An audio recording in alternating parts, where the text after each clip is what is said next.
ใส่เอาน้ำใส่เข้าไปแทนเพื่อให้ความทุกข์ใจได้เบาบางลงไปหรือในที่สุดจะหายไปเพราะคนเอาบอกเข้าใจจึงล่องหลงอยู่ในความทุกข์แบกความทุกข์เอาไว้หอบความทุกข์เอาไว้มีหลายเคยพลาดหวังผิดหวังจากการที่มีผัวบดีมีเมียบดีมีลูกบดีข้ามพ่อข้ามแม่เอาใจตัวเองว่ากำลังหลงอยู่ในสภาวะเช่นนี้ถ้าได้ฟังทำไปบ่อยๆเอาจะได้ฟื้นเอาจะได้มีสติมีปัญญาเพิ่มเติมขึ้นต่อไปตุลุงได้นำเอาเรื่องความทุกข์มาเสนอให้พี่น้องทั้งหลายฟังว่าคนอันนี้ถ้าบ่ฮู้ตันมันจะเป็นไปด้วยความทุกข์10 ประการในธรรมะพุทธศาสนามีอยู่ว่าสภาวะทุกข์ประจำสังขารได้แก่การเกิดมาก็เป็นทุกข์ความแก่มาก็เป็นทุกข์พยาธิมาเบียดเบียนก็เป็นทุกข์2ก็กินกทุกข์มันจรมาคือมีความโศกความเศร้าความเสียใจมีโทมนัสมีอุปยาตมันจดจรมาหาเฮาดังที่ว่าแล้วได้อย่างบ่เหมือนใจซื้อรถก็บ่เหมือนใจเป็นทุกข์กับรถมันจรมาเองเพราะเอาไปเสาะหามันก็จรมาหาเฮาเป็นนี่เป็นสินต้นทางใดก็ดีส่งนี่เก่านี่ใหม่ทับถมจนอยู่บ่ได้หนีออกบ้านออกจองเพราะทุกข์จรมาหาเฮา3นิพัทธทุกข์เนืองนิดคือทุกข์เป็นเจ้าเรือนได้แก่ความหนาวก็เป็นทุกข์ร้อนก็เป็นทุกข์หิวถ้าอยากกินน้ำก็เป็นทุกข์กระหายก็เป็นทุกข์ปวดที่ปวดเยี่ยวก็เป็นทุกข์อันนี้เรียกว่านิพพัทธทุกข์ภัยหลีกเลี่ยงบ่ได้สักคนแล้วข้อที่4ว่าทุกข์พยาธิทุกข์ก็เป็นพยาธิต่างๆตามสมมุติฐานมีอวัยวะอันเป็นเจ้าการบัทำหน้าที่ปกติเช่นตาเคยพอกเคยหันบัทำหน้าที่ของตาก็เป็นทุกข์หูเคยได้ยินซ้ำหนวกซ้ำสั่นตัวหัวก็เป็นทุกข์หูดังเคยดมกลิ่นหายใจเข้าหายใจออกบัทำหน้าที่หูดังสั่นหูดังปวดก็เป็นทุกข์เที่ยวบัทำหน้าที่ของเที่ยวก็เป็นทุกข์ปวดทุกอย่างในอวัยวะร่างกายที่มันเกิดขึ้นมางอกออกมาตับไตไส้พุงบัทำหน้าที่ของมันก็เป็นทุกข์อันนี้เป็นห้องกันว่าพยาธิทุกข์ก็เป็นพยาธิต่างๆนานากินเอ็นกระดูกเยื่อในกระดูกม้ามหัวใจตับทั้งผืดไตปอดไส้ใหญ่ไส้น้อยบัทำหน้าที่ของมันได้เสนอไปแล้วอยู่4ทุกข์แล้ววันนี้จะได้นำเอาคำว่าสันตาปะทุกข์มาเสนอข้อที่5สันตาปะทุกข์นี้หมายถึงทุกข์คือความร้อนรุมหรือทุกข์ร้อน ได้แก่ความกระวนกระวายใจเพราะถูกไฟกิเลสไฟราคะไฟโทสะไฟโมหะมาเผาอันนี้ก็เกิดความทุกข์ขึ้นเพราะกิเลสให้ได้ล้ำไปให้มีล้ำไปให้โรยล้ำไปแล้วบ่ได้ดังใจก็เกิดความทุกข์ขึ้นบอกว่าคนนั้นจะเป็นใครก็ตามเพราะราคะโทสะโมหะเผาผ่านอยู่ตลอดเวลาราคะคืออะไรอย่างโทสะคืออะไรอย่างโมหะคืออะไรอย่างโลภะคืออะไรอย่างกิเลสมันเผาใจเอาตรงวันนี้เกิดความโลภขึ้นให้ได้เหมือนอกเหมือนใจแล้วบัดได้เหมือนอกเหมือนใจก็เกิดความทุกข์ขึ้นความทุกข์ประเภทนี้เป็นห้องกันว่าสันตาปะทุกข์คือการเผาไหม้ภาษาของวิทยาศาสตร์ว่าการสันดาปการเผาไหม้สันดาปนี่คือการเผาไหม้ภาษาบาลีว่าสันตาปะทุกข์มันร้อนดุมในหัวอกหัวใจตลอดเวลาคือกิเลสมันเผาหัวอกหัวใจกระวนกระวายใจนอนก็บ่หลับกินก็บ่ลำตู้ไผ่ก็บ่เมื่อนเพราะกิเลสมันร้อนลุมมันเผาผลาญกิเลสนั้นก็ได้แก่ความโลภราคะความกำหนัดความยินดีตาไปหันหู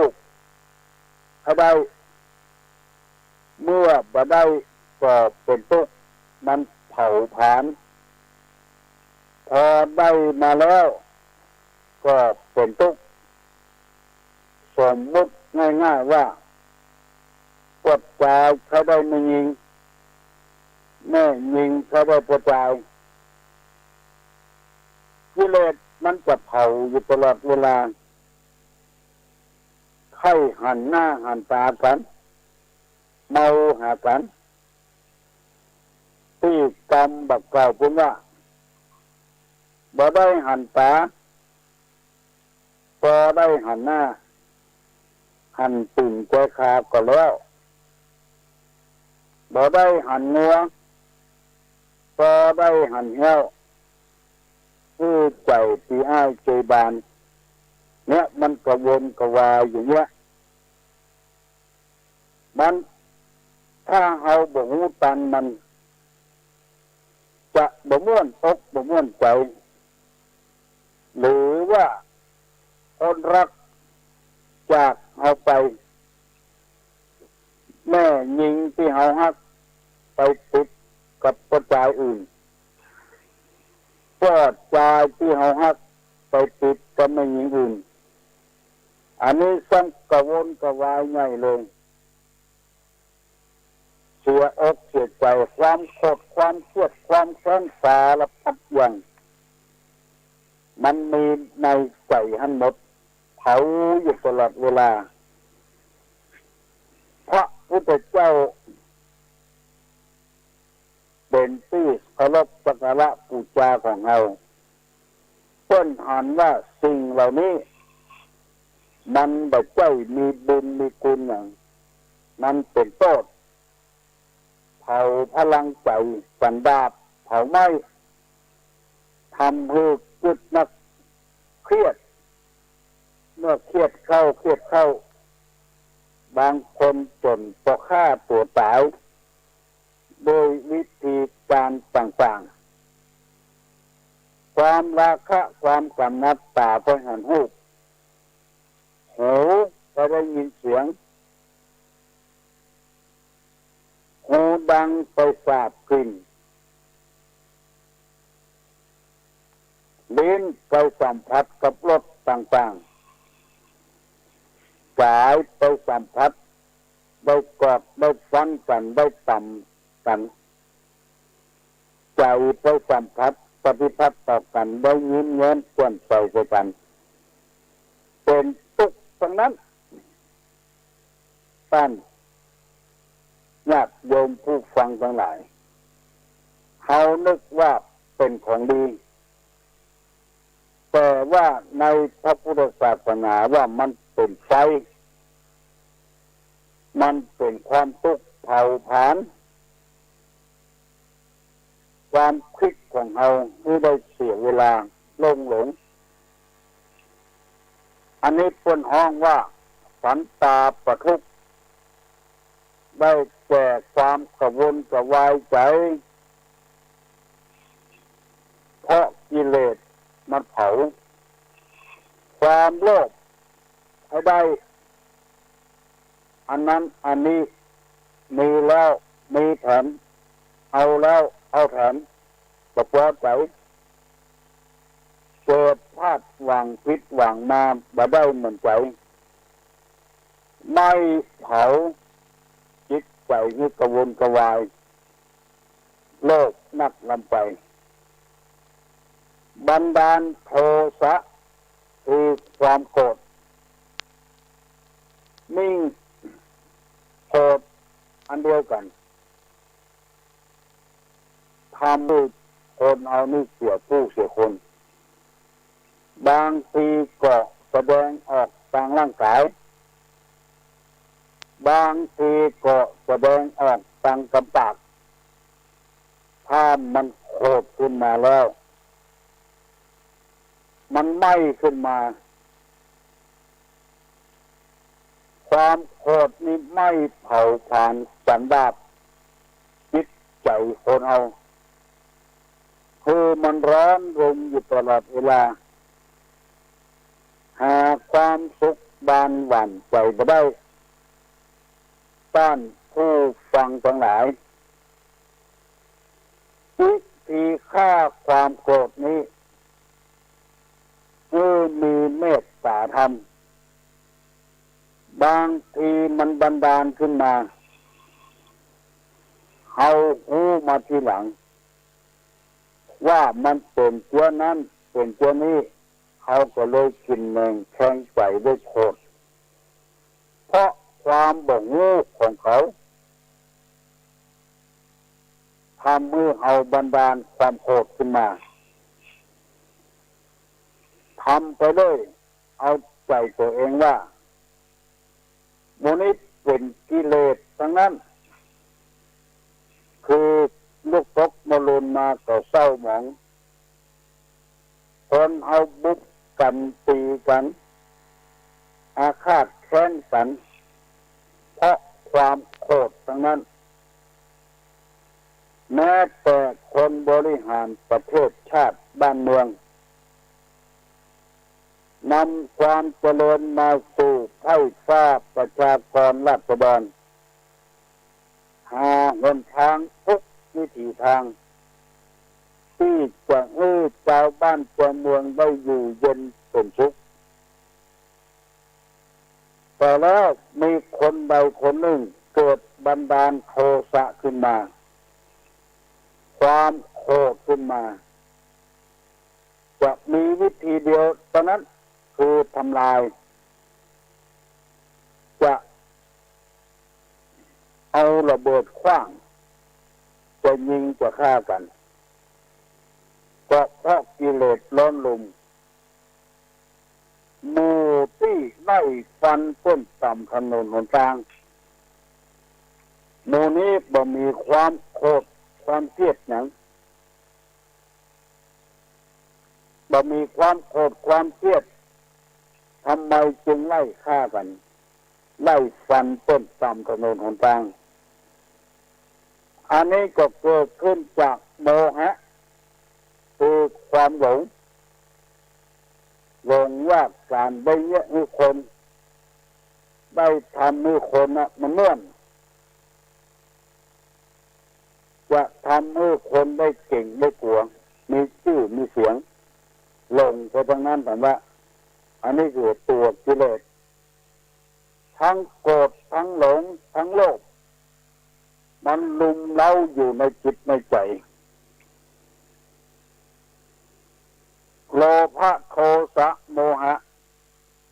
เข้าเผาผ่านจิตใจสันดาปอันนี้ปวนฮ้องว่าสันตาปทุกข์วิธีแก้สิ่งเหล่านี้ถ้าเอา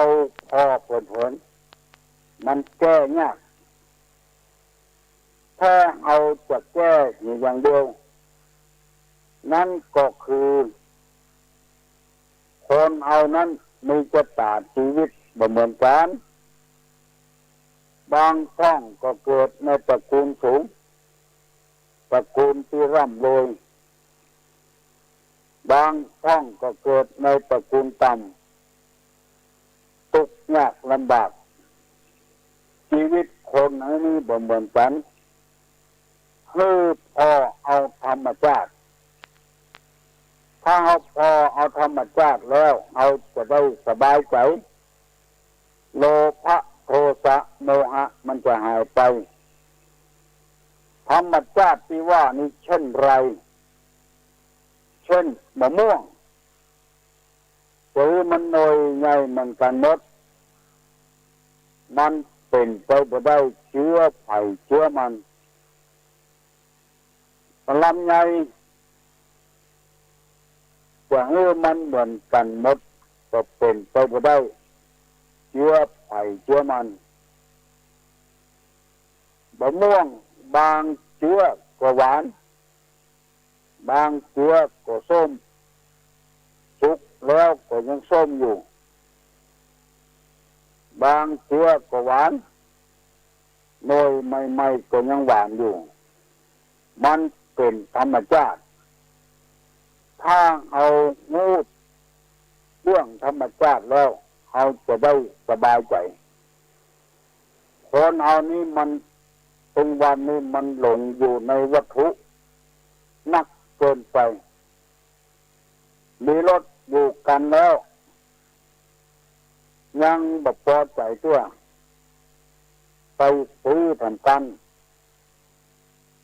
ถ้าเศรษฐกิจมันล้มเหลวขึ้นมารถที่เขาซื้อมาบ่ได้รับคนโดยสารบ่ได้รับจ้างใส่ของอยู่บ่ได้เขาก็เดือดร้อนกันแล้วเพราะบ่มีรายได้ส่งให้เพิ่นเพราะความโลภของเขามันเผาผ่านอยู่ตลอดเวลาเกิดความทุกข์ใจขึ้นแล้วก็มาเวทนาตัวเขาว่ามันเป็นกรรมเป็นเวรของเขาคนอื่นมันบ่เป็นอย่างนี้เขาอย่างเป็นอย่างนี้เพราะความโลภของเขาเพราะความโกรธของเขาเพราะความหลงของเขาหลงในทางที่บดีบงามผัวก็มีอยู่แล้วไปติดปัจจัยอื่นแถมบัดพอใจในผัวของตัวเองเมียก็มีอยู่แล้วบาปพอใจในเมียของตัวเอง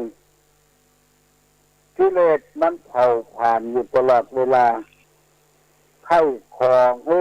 ตั้นผู้ฟังทั้งหลายจะเป็นผู้เจ้าพระนายเป็นต้นปลายไม่มีข้าราชการบ้านเมืองพวกค้าพาณิชย์คนทำให้ทำสวนคือตั้งอยู่ในสภาวะวิมัชชิมาปฏิปทาที่พระตถาคตของเราได้ปฏิบัติมาอย่าไปเข่งนั่นไปอย่าไปงานนั่นไปนอกปองอายพอดีอย่าไปให้รวยเวยเกินไป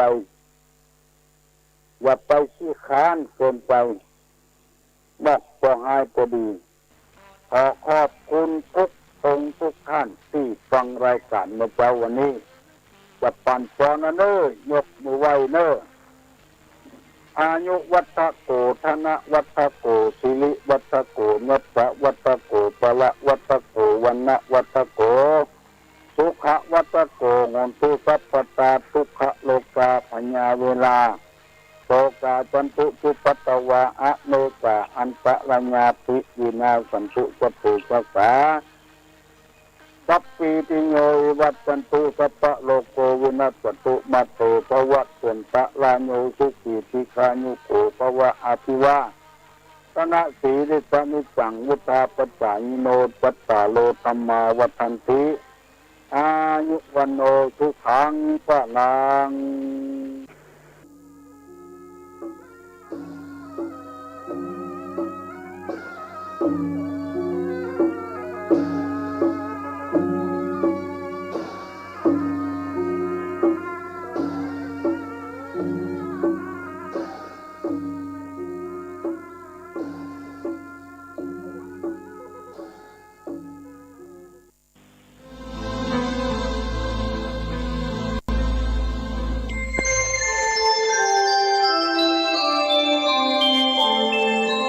ขณะนี้ท่านกำลังฟังสถานีวิทยุกระจายเสียงพระพุทธศาสนา FM 104.5 เมกะเฮิรตซ์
วันเข้าพรรษาเรามาร่วมใจเลิกดื่มสุราเมลัยถวายเป็นพุทธบูชาทุกสิ่งเสพติดทำลายชีวิตทั้งใจวาจา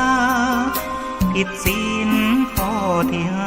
5สาเหตุให้เกิดเพศภัยใช้สติไตรตรองให้ลองคิดดูเหล้ายานั้นคือศัตรูก็กินทรัพย์สินภายในทำร้ายครอบครัวไร้ความสุขลูกเมียทุกใจเงินทองที่หามาได้สลายไปกับน้ำเมา ตั้งจิตอธิษฐาน สาบานไว้ว่าวันเข้าพรรษาเลิกราแล้วเล่าเข้าวัดทำบุญกันเถิดพวกเราให้พระขัดเกลากิเลสเบาบางหลวงพ่อเจ้าคุณท่านคอยห่วงใยอยากเห็นครอบครัวสดใสปลอดภัยในทุกทางเลิกเมาแล้วขับไม่ถูกจับปรับให้เสียสตางค์อย่าปล่อยตัวเขาเกี่ยวว่างเสริมสร้างชีวิตครอบครัว